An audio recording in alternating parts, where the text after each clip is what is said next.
Pagi, Assalamualaikum warahmatullahi wabarakatuh. Saya akan menjelaskan material PJJ 9 mata kuliah Filsafat Ilmu dengan pokok bahasan matematika dan statistika sebagai sarana berpikir ilmiah ya. Jadi ini lanjutan dari PJJ 8 yang membahas bahasa ilmiah sebagai sarana berpikir ilmiah. Tujuan instruksional PJJ 9 setelah membaca dan mengikuti material PJJ 9, mengerjakan tugas PJJ 9, mahasiswa diharapkan dapat menjelaskan fungsi matematika dalam sarana berpikir ilmiah dan fungsi statistika dalam sarana berpikir ilmiah. Untuk mengulang, jadi sarana atau alat untuk berpikir ilmiah ini ada 4 komponen. Yang pertama bahasa ilmiah. Ini sudah dibahas di PJJ 8. Anda bisa lihat di material PJJ 8. Yang kedua adalah cara berpikir menggunakan alur logika tertentu atau logika, dan ketiga adalah matematika, dan sisa yang terakhir adalah statistika. Pada material PJJ 9 ini logika tidak dibahas secara eksplisit, tetapi secara implisit ada di penjelasan matematika sebagai sarana berpikir ilmiah. Kita mulai ya. Ada beberapa kelemahan bahasa verbal yang sudah dibahas di PJJ 8, yaitu bahasa ini mempunyai multifungsi. Ya, dia bahasa itu bisa berfungsi sebagai memberi informasi ya, informatif, simbolik. Nah, yang sisanya ini emotif dan afektif ini adalah kelemahan bahasa. Karena bahasa bersifat kualitatif, jadi tidak bersifat kuanti ya, jadi kualitatif. Jadi kata-kata yang membangun bahasa mempunyai arti yang tidak jelas. Ya, misalnya untuk mendeskripsikan suatu objek ya, ini terdapat banyak versi jika harus dijelaskan oleh beberapa manusia. Jadi maksudnya kalau ada 10 manusia, ini akan banyak versinya walaupun yang dijelaskan itu sama gitu ya. Dan yang masalah yang berikutnya adalah dalam bahasa verbal ini belum ada sifat kuantitatifnya, sehingga beberapa masalah muncul ya. Misalnya saat itu ya, saat zaman matematika belum terbentuk, yaitu misalnya bagaimana cara menjelaskan ke seseorang yang ada 3 harimau yang lagi tiduran di atas pohon yang dijadikan tempat berteduh untuk membakar kambing. Jadi seseorang bakar kambing di bawah pohon, padahal di atasnya itu ada 3 harimau. Itu. Bagaimana cara menjelaskan bahwa ada 3 harimau? Gitu. Ya, apakah menggunakan harimau? Jadi harimaunya ada dicacah gitu, atau bagaimana? Yang berikutnya adalah bagaimana menjelaskan ke seseorang bahwa 60 detik lagi rumah dia ini akan hanyut kesapu banjir ya. Dan seterusnya ya. Jadi angka-angka ini bagaimana cara menjelaskannya? Saat itu bahasa masih bahasa verbal ya, bukan bahasa kuantitatif ya, masih verbal. Sehingga dikembangkanlah suatu eh, apa ya, teknik untuk sarana berpikir ilmiah yang dapat digunakan untuk mencacah ya. Jadi matematika ini. Nah, kita bahas matematika sebagai sarana berpikir ilmiah lebih dahulu. Jadi matematika ini menggunakan pola penalaran deduktif ya, atau logika deduktif. Masih ingat logika deduktif? Jadi ada premis, ada simpulannya. Jika semua premis yang dipakai, digunakan atau dipilih ini benar, maka kesimpulan yang dapat diambil dari premis-premis yang benar itu adalah kesimpulan yang mempunyai kebenaran, gitu ya. Sepanjang premisnya benar. Jadi Anda harus menggunakan atau memilih premis yang benar. Jadi kalau ada dua premis yang benar Anda jadikan sebagai dasar untuk membuat kesimpulan, maka kesimpulannya juga benar.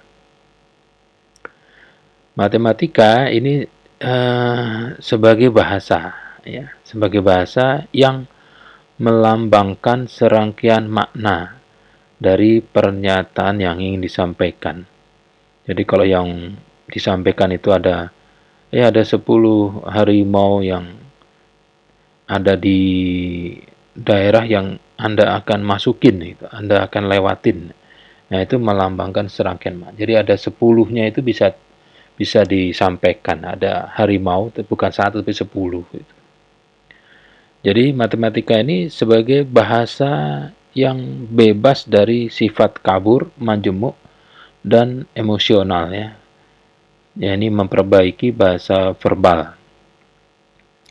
Nah, nanti matematika sebagai bahasa ini akan menggunakan lambang-lambang tertentu ya, yang disebut dengan lambang-lambang matematika yang memiliki sifat artifisial. Artifisial ini ada maknanya setelah dikasih ya, nanti kita bahas.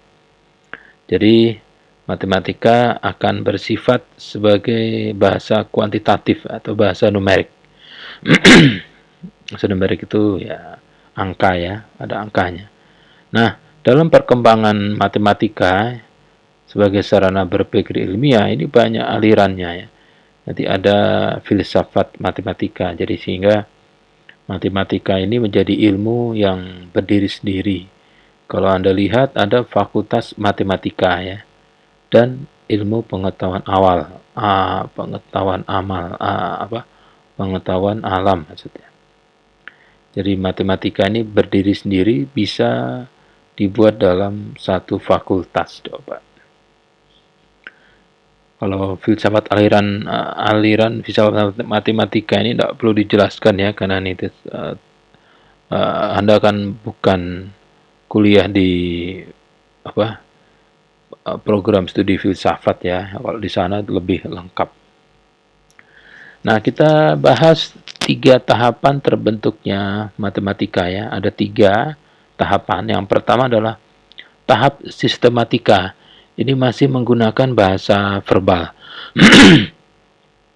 Dalam saat sistematika itu ya, banyak objek yang ada di dunia, yang ada di sekitar manusia, sehingga manusia akhirnya karena banyak objek, ini objek empiris ya, objek-objek yang dibahas ya, atau dipelajari itu kemudian dikelompokkan ke dalam kategori tertentu. Jadi misalnya binatang dibedakan dengan dikategorikan ini binatang yang hanya makan daging. Kenapa kok bisa tahu kalau binatang itu makan daging? Ya ada ciri-ciri yang khas. Ciri-ciri yang khas yang umum di kelompok binatang tersebut. Jadi misalnya kalau ada binatang terus dibuka mulutnya, di situ ada gigi dan giginya itu semua tajam, berarti ini makan binatang atau karnivora. Kalau binatang yang giginya tajam hanya 4, 2 di atas, 2 di bawah, namanya taring. Nah, ini bisa saja ini binatang makan tumbuhan, ya sesekali makan uh, apa benda hidup ya, hewan hidup. Tapi kalau ada hewan yang giginya semua tidak ada yang tajam, oh ini berarti makan tumbuhan. Ya, itu dikelompokkan. Nah, hasil dari pengelompokan itu akan menghasilkan ciri-ciri yang khas bersifat umum dari tiap objek empiris yang dikelompokkan. Ini nanti menjadi pengetahuan bagi manusia, gitu ya. Jadi kalau ketemu binatang yang kayak begini, oh ini pakai giginya aja keluar tuh. Wah ini berarti bisa berbahaya. Tapi kalau ketemu binatang yang giginya tidak ada yang tajam, oh ini bisa kita dekati ya. Walaupun juga belum tentu benar ya. Kalau deketin kerbau lagi marah ya, Anda bisa jadi bancaan kerbau gitu ya. Nah, itu sistematika di awal terbentuknya matematika ini masih belum menggunakan matematika karena masih menggunakan bahasa verbal. Nah, setelah masa bahwa objek empiris dikelompokkan dalam kategori-kategori tertentu, ini mulai muncul tahap kedua yaitu komparatif. Ini pun masih pakai bahasa verbal ya. Jadi objek-objek yang tadi sudah dikelompokkan dalam kategori tertentu, ini mulai dibandingkan dengan kelompok-kelompok yang lain yang sejenis. Nah, dibandingkan. Dan akhirnya tahap yang ketiga yaitu kuantitatif, ini baru munculnya matematika. Muncul matematika itu kenapa? Karena manusia pada saat itu, saat masa kuantitatif ini mulai mencari pola hubungan sebab akibat dari proses pengukuran dari sebuah objek yang diamati. Jadi kalau ada objek, ini objek kok misalkan kambing ya, kok ada yang kecil, ada yang besar, ada yang masih muda, ada yang sudah tua. Ini bedanya apa? Oh, usianya. Ini usianya baru keluar, ini sudah mau mati. Sehingga ada istilah umur. Kalau umur, bagaimana cara membedakan kambing yang muda dengan yang tua? Jadi umur. Ini kambing umur sekian bulan, sekian hari, sekian tahun, dan seterusnya. Nah, di tahapan kuantitatif mulailah dikembangkan sistem bilangan. Bukan bilangan ya, tapi sistem bilangan. Jadi pertama lambang. Lambang bulat, angka 0, terus garis 1, ya, 1 sampai 9. Jadi mulailah lambang 0 sampai angka 9. 0, 1, 2, 3, 4, 5, 6, 7, 8, 9 ya. Itu banyak. Dari situ mulai ada sistem bagaimana mencacah. Kalau tidak ada apa-apa, tidak ada berarti 0. Jadi kalau ada satu, ada harimau, cuman ekornya ya cuman selembar gitu, cuman satu, berarti satu. Kalau ekornya ada kiri dan kanan, berarti ada dua harimau. Dan seterusnya sampai 9. Setelah 9, tambah satu jadi satu, tapi ada nolnya. Dan seterusnya gitu ya. Ada sistem bilangan. Dari sistem bilangan itu ada penjumlahan, ada pengurangan. Setelah penjumlahan pengurangan ada perkalian, ada pengurangan. Setelah itu ada pembagian dan seterusnya sampai sekarang. Jadi itu 3 tahapan terbentuknya matematika. Dan matematika ini adalah bahasa ya, bahasa yang memperbaiki kelemahan dari bahasa verbal. Jadi bahasa matematika ini akan menggunakan lambang-lambang. Jadi bahasa yang melambangkan serangkaian makna dari pernyataan yang diinginkan oleh manusia. Jadi kalau ada orang menggunakan matematika untuk menjelaskan sesuatu, ini maksudnya adalah maknanya diinginkan manusia. Jadi misalnya saya usia 75 tahun. Nah, itu usia saya angka 7 sama angka 5 dekat, terus pakai spasi tahun. Oh, berarti ini usianya 75 tahun. Nah, gitu. Nah, 75 itu apa? Usia, yaitu lambang. Lambang-lambang matematika bersifat artifisial. Jadi setelah dikasih makna ke lambang tersebut baru mempunyai arti. Misalnya X, ya, huruf X ini adalah variabel jarak tempuh kendaraan dengan tangki full, nah, dalam satuan meter. Kalau Y adalah jumlah bahan bakar di tangki, ini dalam satuan liter. Z adalah jarak rata-rata tiap liter. Z sama dengan X dibagi Y. Coba ya, tulisan Z sama dengan X garis miring Y itu kita baca dengan Z itu sama dengan X dibagi Y. Jadi seperti ada bahasa. Nah, bahasanya sangat rigid ya, sangat jelas, walau artificial setelah kita tahu di atasnya ada legendnya atau keterangannya.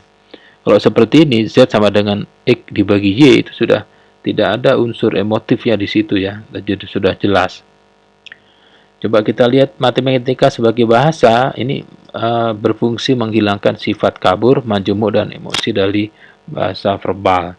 Kita lihat di sini ada kecepatan ya, rumus kecepatan, jadi VT sama dengan V0 plus A dikali T. Jadi kalau matematika nanti yang dikerjakan dulu adalah A dikali T ya, karena presidensi ini kali itu lebih diutamakan ya. Jadi A dikali T dulu, hasilnya ditambah V0. Kalau S adalah jarak tempuh dalam meter, V0 kali T plus setengah kali A dikali T kuadrat. Dan seterusnya. Ini adalah bahasa, tapi dinyatakan dalam lambang-lambang huruf seperti ini.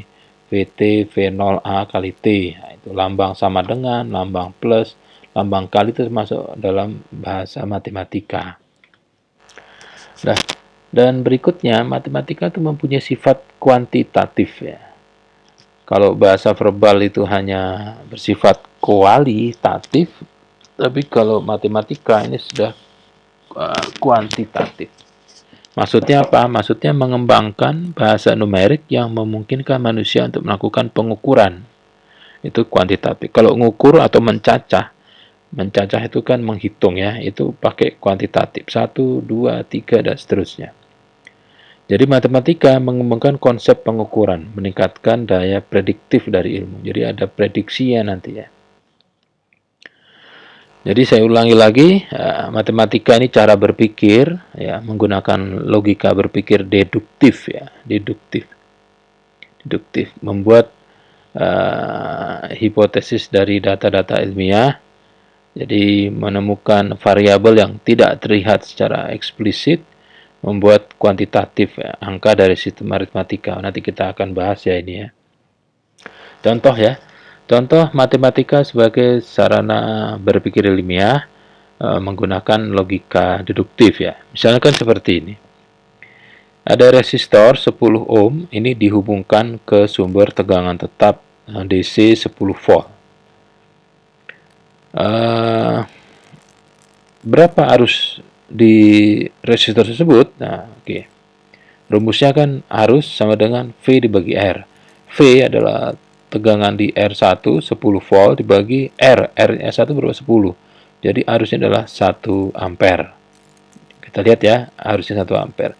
Jadi arus ini berbanding lurus dengan tegangan dan berbanding terbalik dengan resistansi. Jadi kalau tegangannya naik, I-nya naik. Tapi kalau R-nya naik, I-nya turun ya. Nah, sekarang pertanyaannya, jika R ini dinaikkan suhunya, ya, jika resistor R1 dinaikkan suhunya, maka arus yang melewati R1 ini bagaimana? Tetap arusnya 1 ampere, di bawah 1 ampere, atau malah di atas 1 ampere. Nah, seperti itu. Coba kita lihat ya, hubungan arus terhadap tegangan, terhadap suhu. Kita lihat rumus persamaan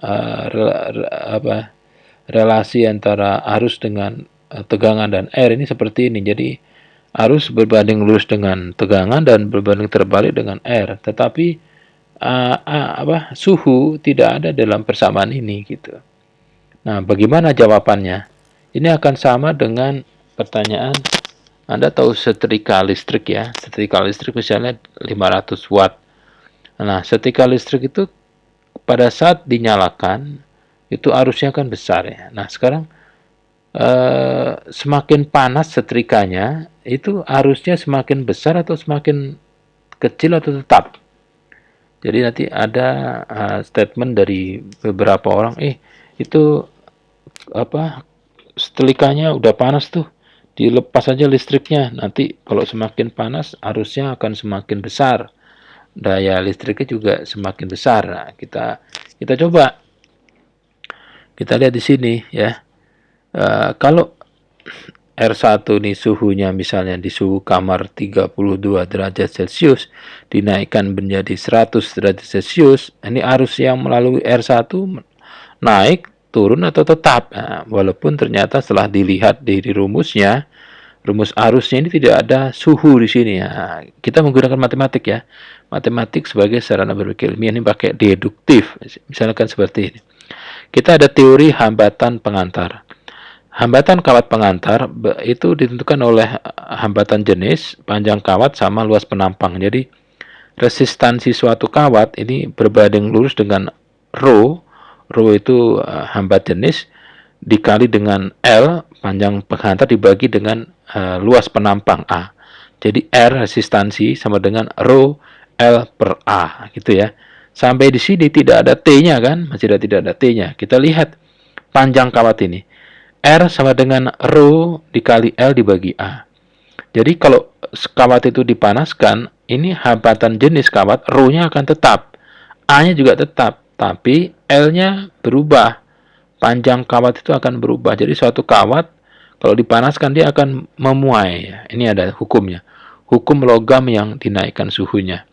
Sebatang logam jika dipanaskan akan memanjang dengan persamaan PL, panjang logam pada suhu T, sama dengan PO, panjang logam pada saat suhu 0, dikali dalam kurung 1 plus N kali T. 1 ini angka integer, ditambah N, koefisien pemuaian logam tersebut dalam meter per Celsius, dikali T. Nah, sehingga kita lihat ya, PL ini kan panjang logam. Nah, PL ini kita masukkan ke L nih, L ini panjang penghantar ya. Sehingga rumusnya adalah I sama dengan V per R sama dengan rho ya. R-nya sendiri kan rho L per A. Sedangkan PL PO kali 1 plus konstanta N dikali T. Jadi nanti ini dimasukkan ke L, R dimasukkan ke I. Jadi seperti ini ya.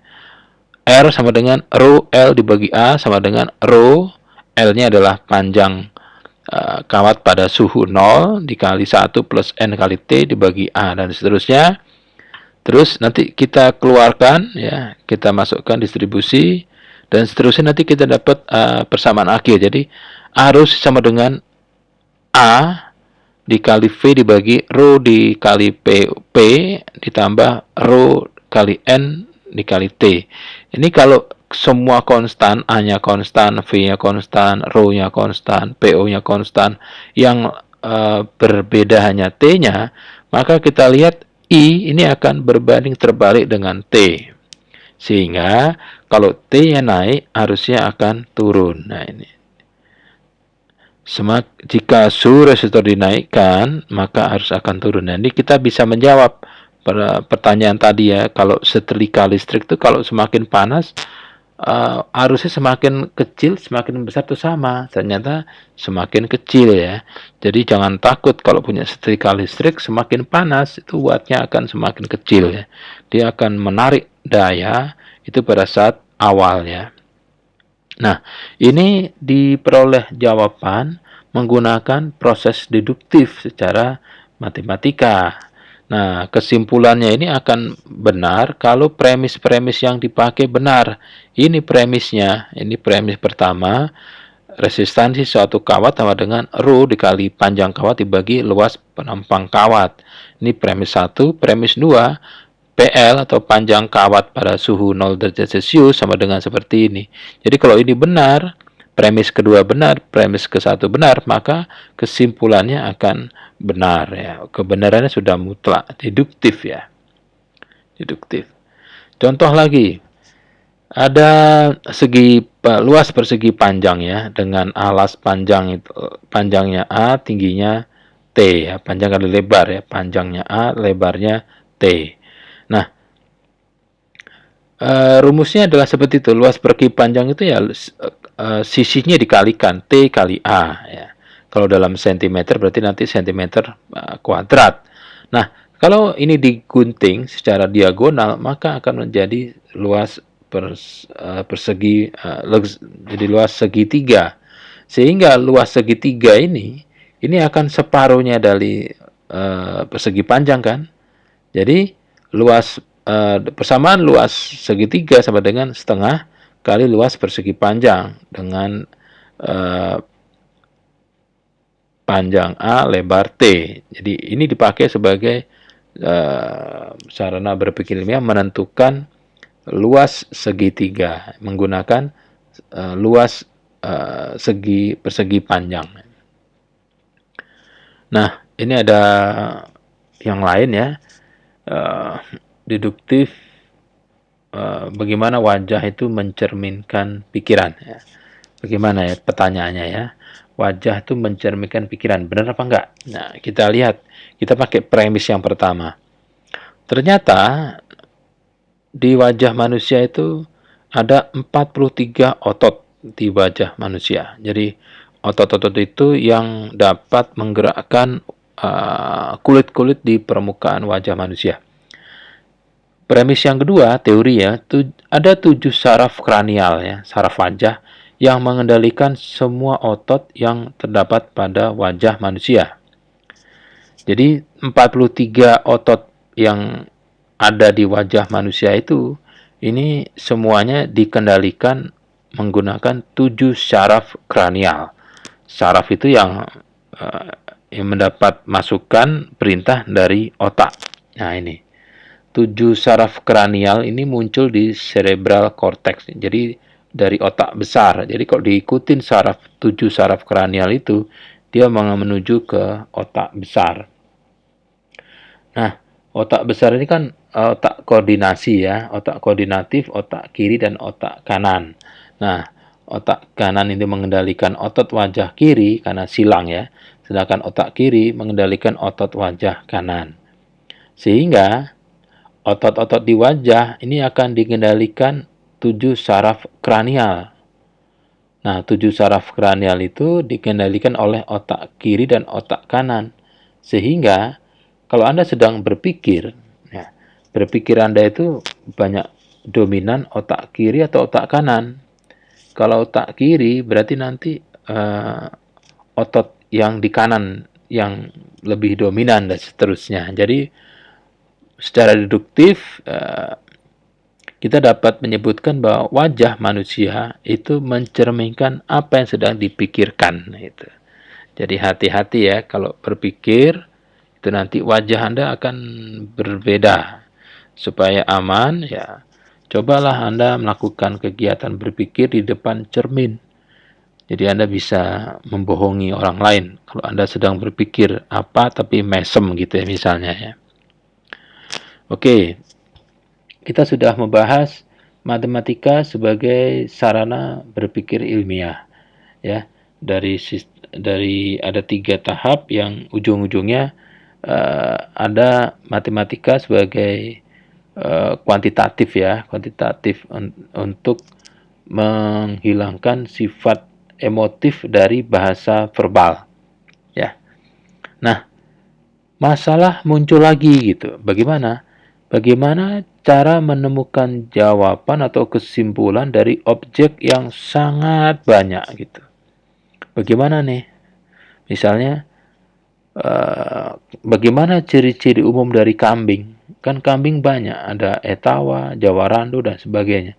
Apakah kita harus menangkap semua kambing yang ada di bumi? Kapan ketemunya? Ditangkap terus ditanya, ciri-cirinya apa gitu. Atau berapa lama padi IR20 dapat dipanen? Kan padi IR20 ini banyak variabelnya supaya bisa panen ya. Ada pupuk yang dikasih, ada airnya, ada unsur hara tanah, ada doanya dan sebagainya. Bagaimana kita tahunya? Oh, pokoknya banyak sekali gitu ya. Muncul pertanyaan terkait dengan objek-objek empiris yang kita sedang selidiki itu ternyata banyak gitu. Padahal kita harus memutuskan ciri atau apa ya, karakteristik dari objek yang kita sedang pikirkan itu, walaupun objeknya itu banyak variansinya ya, banyak sekali gitu. Nah, muncullah statistika sebagai solusi dari masalah tersebut ya. Kita ulangi ya, bahasa verbal itu karena bahasa verbal dipakai sebagai sarana berpikir ilmiah karena unsur informatifnya ya, tetapi bahasa verbal ini mempunyai unsur emotif. Nah, emotif ini diperbaiki dengan munculnya bahasa matematika. Jadi matematika sebagai bahasa yang kuantitatif, menghilangkan unsur emotif dari bahasa verbal. Nah, setelah matematika muncullah angka-angka ya. Nah, dari angka-angka itu karena jadi ada banyak sekali objek. Nah, kita harus memutuskan, menyimpulkan dari banyak sekali objek. Bagaimana caranya? Menggunakan statistika ya. Statistika ini menggunakan logika berpikir induktif ya, induktif. Jadi dia juga dapat membuat kesimpulan dari premis-premisnya. Jika semua premisnya benar, maka kesimpulan yang ditarik dari proses berpikir induktif ini berpeluang benar. Masih sifat berpeluang ya, masih bersifat peluang, bukan kebenaran yang hakiki gitu. Jadi kebenarannya hanya pada sebanyak apa sampelnya diambil ya. Jadi populasinya itu sampelnya 10 dari populasi 100, kita hanya bisa mengetahui kebenaran dari sampelnya itu. Kalau sampelnya benar, maka diduga ini populasi juga benar, tapi populasi yang lain lagi ya bisa juga berbeda ya. Jadi maksudnya induktif ini melakukan generalisasi hal-hal yang bersifat umum menjadi khusus ya. Jadi yang berikutnya, statistika ini adalah himpunan metode ya. Kumpulan metode untuk mendapatkan jawaban dari kesimpulan penelitian atau kesimpulan atau mendapat pengetahuan baru ya, dengan cara mengumpulkan data-data. Setelah terkumpul, datanya diolah menggunakan rumus-rumus tertentu. Setelah itu kita dapat menganalisis data dalam suatu kegiatan ilmiah ya. Jadi menarik kesimpulan yang bersifat umum dengan mengamati sebagian saja dari populasi yang bersangkutan. Jadi mampu memberikan secara kuantitatif tingkat ketelitian. Jadi tingkat ketelitiannya dapat dihitung berapa dari kesimpulan yang ditarik. Jadi semakin banyak data yang diambil, maka tingkat ketelitiannya juga semakin tinggi ya. Misalnya gini ya, misalnya ini peran dari statistika ya, peran dari statistika. Misalnya bagaimana cara memastikan bahwa semua batang korek api di dalam satu box korek api ini semua berfungsi gitu. Berfungsi itu maksudnya kalau korek apinya digosokkan ke bagian sisi luar dari korek api, itu korek apinya akan menyala ya. Ya, kita lihat sekarang. Kalau di box itu ada 100 batang korek api, ya coba aja semua dinyalakan gitu. Kalau semua dinyalakan satu persatu dengan dengan mantap, ternyata semuanya nyala, ya berarti semua batang korek api di dalam satu box itu nyala semua. Nah, tapi kita nggak bisa pakai dong. Iya ya. semua sudah dicoba bagus ya. Berarti kan kalau gitu yang dicoba nggak semua gitu. Misalnya satu aja deh. Dari 100 itu kita buka yang paling atas dicoba. Ternyata mati. Dinyalakan, digosokkan ke bodi sebelah kiri dan sebelah kanan nggak nyala-nyala. Nah, apakah dengan satu data itu Anda bisa bilang bahwa 99 batang sisanya semua mati? Juga belum tentu. Bisa saja semua mati, kan kecemplung air ya. Atau hanya satu itu saja yang rusak, sedangkan 99 yang lain itu hidup gitu. Nah, dengan menggunakan statistika, kalau 100 itu kita bisa saja ambil 10 sampelnya, 10 sampel batang korek apinya dan dinyalakan gitu. Kalau 10 nyala semua, maka diduga kuatnya 90 batang korek apinya itu nyala semua, tapi juga belum tentu nyala semua gitu. Kalau 90 itu dicoba satu-satu, bisa saja ada 2 atau 3 yang tidak nyala gitu ya. Jadi dalam statistika semakin banyak sampel yang diambil, ini semakin kuat ya generalisasinya semakin kuat. Artinya kebenaran dalam kelompoknya semakin kuat. Tapi tidak otomatis benar semua ya. Jadi hasil kesimpulannya itu masih bersifat peluang atau probabilitas gitu ya. Tidak pasti. Kalau yang mau pasti deduktif ya. Kalau induktif ini bersifat tidak pasti. Sehingga harus diuji lagi ya, selalu diuji bolak-balik ya, berulang-ulang. Misalnya yang kedua ya. Berapa nomor togel ya, 4 digit yang harus dipasang di warung itu?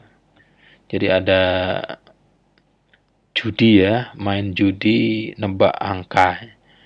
Jadi Anda harus membeli, misalnya menuliskan 4 kombinasi angka yang diurutkan, misalnya 1, 2, 3, 4 gitu. Terus Anda pasang ke bandarnya itu, bisa dengan nilai 10.000 ya. Jadi nanti, Mas pasang nih, berapa? Nanti yang ditanya. Berapa ya? Angkanya berapa? 1, 2, 3, 4. Berapa pasangnya? 100.000 atau 10.000. Jika nanti 4 hari lagi itu dibuka kardusnya, ya, kardusnya dibuka atau dikopiok 4 angka yang keluar itu benar 1, 2, 3, 4, maka 10.000 yang Anda sudah kasihkan itu akan dikali 600 itu. Jadi ya 6 juta ya, 6 juta. Dan modal 10.000 dapatnya 6 juta. Kalau benar semua gitu. Nah, sekarang berapa yang harus dipasang supaya tembus itu nanti malam nih. Nanti malam kan penutupan jam 00, dibuka angkanya berapa. Kira-kira angkanya berapa? Ya, yang paling bego ya masang aja. Masang 0000 10.000. Udah gitu 0001 10.000 sampai 9999 10.000. Nah, itu kan modalnya besar ya. Bagaimana cara memilih angka-angka yang berpeluang muncul gitu ya? Biasanya menggunakan intuisi ya. Intuisi, misalnya hari ini ketemu 4 orang teman alumni SD, terus habis itu makan di McD, makannya misalnya nilai uangnya tepat ya, tepat berapa ribu, jadi 4 sama berapa ribu dipasang semua ternyata tembus ya, misalnya seperti itu. Jadi ini peran statistika nanti ya. Yang berikutnya, berapa rata-rata tinggi badan anak-anak usia 10 tahun di Indonesia? Jadi supaya bisa menghitung rata-rata tinggi badan anak usia 10 tahun di Indonesia, yang pertama kan kita harus tahu dulu. Saat ini itu data anak-anak usia 10 tahun di Indonesia ada berapa gitu. Misalnya ada 16 juta. Nah, kalau 16 juta, ya kalau mau menjawab berapa rata-rata tinggi badan anak-anak Indonesia yang usia 10 tahun, ya data 16 juta anak-anak tersebut harus diukur gitu. Ya tersebar seluruh Indonesia. Nah, berapa duitnya itu? Coba, ya kan? Kalau diukur semua. Nah, akhirnya diambil aja 10 anak, ya, 10 anak yang usia 10 tahun di setiap RT di Indonesia. Yang disuruh Pak RT, Pak RT ada surat edaran dari gubernur, edaran dari Kementerian Menteri Dalam Negeri kepada eh, apa namanya gubernur, ceki misalnya ke wali kota, bupati, lurah, camat, lurah sampai RT, tolong setiap RT melaporkan tinggi badan 10 anak-anak di RT masing-masing yang usianya 10 tahun. Dikumpulkan pakai Google Form. Sekian, nah itu. Jadi ya tidak 10 juta anak ya, tapi hanya 10. Kalau RT di Indonesia ada berapa? Ada 1000 ya, 1000 berarti cuma 10.000 kan gitu. Nah, dari data sampel yang terjangkau tadi, ya, itu nanti baru dirata-ratakan tinggi badan anak-anak Indonesia yang usia 10 tahun. Nah, dirata-ratakan. Nanti ada klasifikasinya tiap provinsi. Jadi tinggi badan hasil penelitiannya bahwa rata-rata tinggi badan anak Indonesia usia 10 tahun itu 120 cm sampai 160 cm. Tertinggi itu misalnya di Jogja, terendah misalnya di Bali, misalnya seperti itu. Nah, ada lagi pertanyaan keempat. Jadi ada pupuk untuk padi, kira-kira bisa nggak menaikkan panen padi IR17 kalau dikasih pupuk X ya, gitu ya. Nah, penelitiannya atau untuk menjawab pertanyaan seperti itu, kita lihat dulu variabel-variabel selain pupuk X ya, yang secara deduktif, secara teori maksudnya dapat menaikkan jumlah panen IR17. Jadi kalau ada ada sawah 1 hektar ditanami padi IR17, ini kira-kira apa saja komponen yang dapat menaikkan jumlah panen gitu. Pupuk oke, air, terus doa, terus ada yang lain. Nah,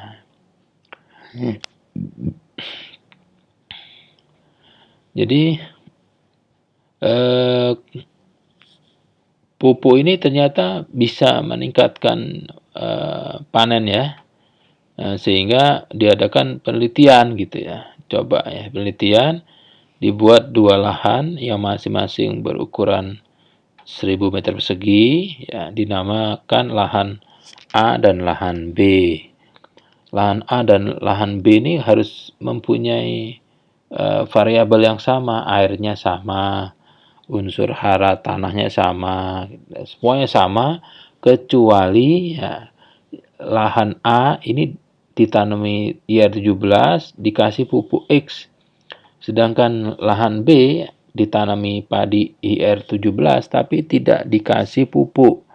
Nah, jadi lahan A dan B ini dikasih air yang sama dan seterusnya, didoain juga yang sama maksudnya.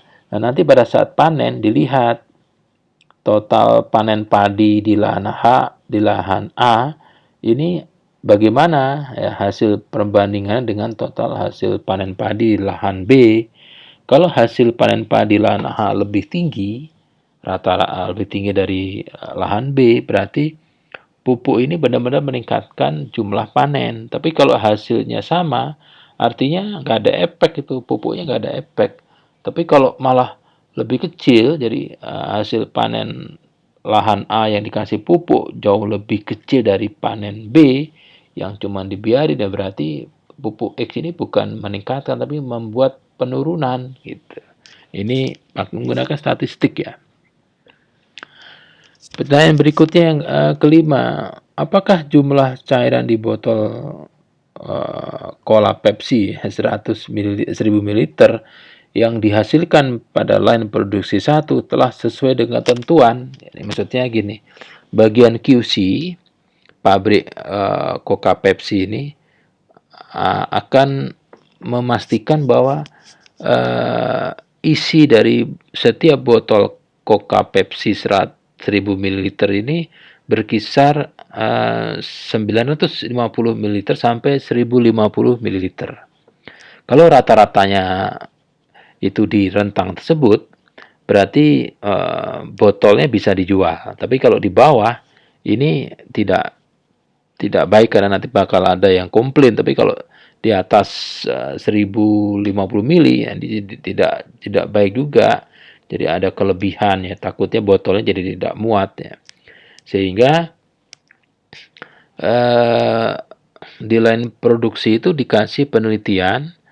Jadi dalam satu line produksi itu menghasilkan berapa juta botol, misalnya 1 juta botol. Nah, dari 1 juta botol ini diambil saja 100-nya, 100 sampelnya.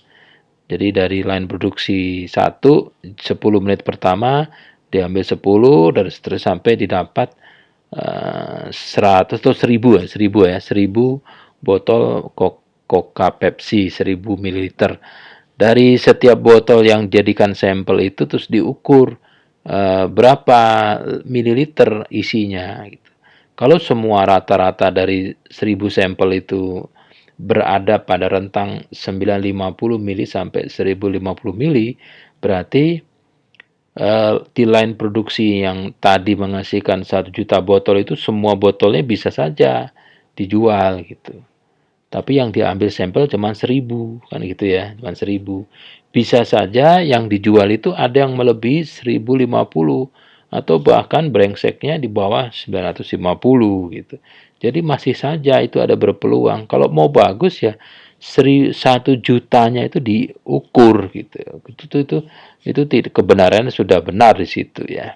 Tapi ya inilah statistika ya. Jadi kebenaran yang dihasilkan oleh induktif ya, induktif dari logika statistika ini tidak mutlak gitu. Hasil berpikir secara deduktif akan mempunyai kebenaran mutlak jika diperoleh menggunakan data-data atau premis yang valid ya, ini deduktif. Tetapi hasil berpikir secara induktif ya menggunakan statistika walaupun menggunakan data-data yang valid tetap tidak mempunyai kebenaran yang mutlak. Jadi harus diselidiki ulang, berulang-ulang gitu ya. Nah, terdapat ketelitian dalam statistika gitu. Ketelitian itu misalnya seperti ini. Kalau membuat jam tangan, kalau salah satu partnya jam tangan tersebut kepanjangan 1 cm, ini akan membuat sistem jam tidak berfungsi gitu ya. Kan ordernya atau skalanya kan mili ya. Ini 1 cm gitu. Ya nggak bakal bisa. Tapi kalau Anda membuat lapangan sepak bola, kalau salah satu sisi panjangnya kelebihan 1 cm, nggak ada masalah gitu ya. Coba kalau bikin jam kelebihan 1 cm, ya sudah bubrah. Itu namanya ketelitian, itu galat ya. Gitu. Jadi statistika ini adanya peluang ya, peluang atau probabilitas. Ini sebagai dasar dari teori statistika. Jadi peluang ini dikaitkan dengan distribusi variabel pada suatu populasi tertentu. Jadi kalau ada suatu populasi, misalnya masyarakat di Jawa Barat, ini ada variabel tinggi, misalnya variabel tinggi badan manusia di Jawa Barat. Ini sebarannya ada variansinya, ada variasinya. Tidak mungkin kan tinggi badan di Jawa Barat manusianya sekitar berapa juta itu sama semua, pasti ada sebarannya dari 130 sampai 240 cm misalnya seperti itu. Jadi kalau Anda melakukan penelitian untuk mendapatkan kesimpulan itu kan perlu sampel ya. Kalau sampelnya sedikit, maka hasil kesimpulannya semakin rendah ketelitiannya dibanding kalau Anda atau kita menggunakan sampel yang sangat besar. Itu akan baik ya, ketelitiannya semakin baik.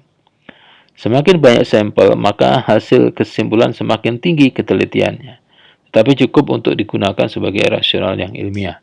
Jadi maksudnya itu dalam melakukan uji statistika yang menggunakan sampelnya enggak perlu banyak-banyak gitu ya.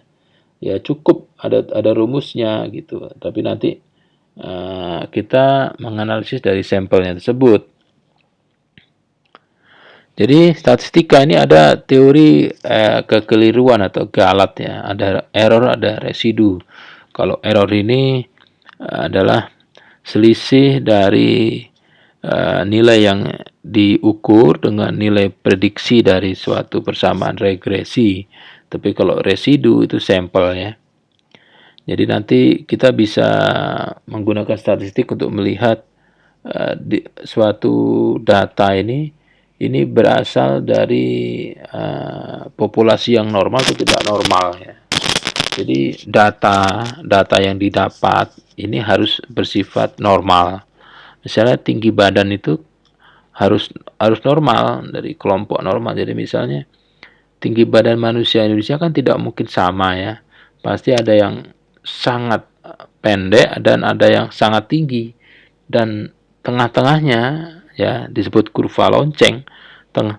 Tengah-tengahnya ini yang paling banyak. Jadi rata-rata tinggi badan manusia di Indonesia yang tengah itu pasti akan lebih banyak manusianya dibanding yang kiri kanan. Nanti ada bagaimana tools ya, ini semua tools untuk melihat apakah dua kelompok ini mempunyai variansi yang sama atau homogen. Jadi kalau melakukan penelitian menggunakan dua kelas misalnya TA 2018 kelas A sama kelas B, kita harus tahu dulu kelas A sama kelas B ini harus homogen. Homogen itu variansinya sama. Jadi itu matematik sama statistika ya. Ada nanti regresi linear, ada teknik kuadrat kecil simpangan baku, garat baku untuk rata-rata dan sebagainya. Ada konsep regresi, korelasi, distribusi chi kuadrat, analisis statistika, ANAVA, ANOVA, dan seterusnya ya. Anaconda nggak ada ya di situ ya. Jadi normalitas data ini saya akan sebut sebentar saja. Nanti ini statistika ini Anda akan mempelajari di mata kuliah sebelum mengambil skripsi. Jadi namanya mata kuliah statistika. Ingat ya, statistika penting ya. Jadi ada 4 cara sarana untuk berpikir ilmiah. Yang pertama bahasa. Bahasa itu Anda dapat dari bahasa Indonesia dan bahasa asing. Terus setelah itu kemampuan logika, ini sebetulnya adalah hidden curriculum di suatu mata kuliah. Ada mata kuliah rangkaian logika analog, ada teknik logika, logika digital dan sebagainya. Setelah itu ada matematika 1, 2, 3, dan terakhir satu mata kuliah statistika. Nah, untuk normalitas data, ini data itu seharusnya berdistribusi normal ya. Distribusi normal itu seperti kurva lonceng.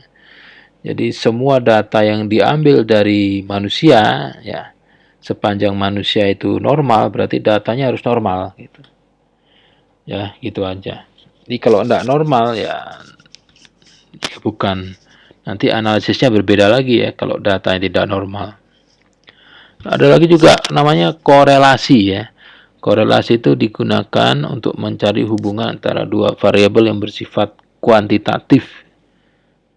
Terus hubungan dua variabel tersebut dapat terjadi karena adanya hubungan sebab akibat atau dapat pula terjadi karena kebetulan. Itu korelasi. Nanti akan dibahas di statistika. Ada regresi, ini ya, suatu model untuk mengetahui tingkat pengaruh suatu variabel dengan variabel yang lain. Jadi misalnya ini digunakan untuk memprediksi nilai variabel ya. Variabelnya itu Y ya. Y sama dengan ini persamaan regresi, Y sama dengan 4X plus 2. Kalau X-nya 1 berarti Y-nya 6. X-nya 2, Y-nya 7 dan seterusnya. Ini akan ada persamaan regresi. Y sama dengan B1X plus B0.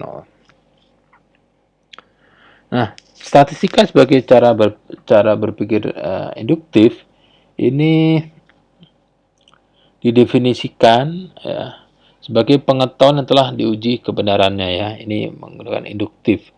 Jadi hipotesis yang diberikan ini harus diuji ya menggunakan statistika. Penarikan kesimpulan dari yang bersifat individual menjadi bersifat umum generalisasi. Misalnya pupuk X dapat meningkatkan jumlah panen padi basah di sawah sebesar 50%. Ini kalau mau menyimpulkan seperti ini, jadi harus diambil data sampel dari padi yang ada di Indonesia yang dikasih pupuk ya, gitu. Nanti harus diambil kesimpulan seperti itu. Jadi maksudnya semakin banyak sampel yang dipakai, semakin valid kesimpulannya. Oke, ini tidak perlu. Nah, korelasi juga nanti akan dibahas di mata kuliah filsafat ilmu ya. Yang terakhir kesimpulan, statistika sebagai sarana berpikir ilmiah ini maksudnya adalah statistika digunakan untuk menyimpulkan dari data-data atau premis-premis yang bersifat khusus menjadi kesimpulan yang bersifat umum.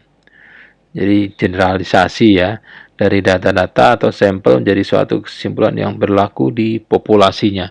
Jadi walaupun yang dianalisis itu data dari sampel ya, nanti kesimpulannya akan berlaku di populasinya gitu ya.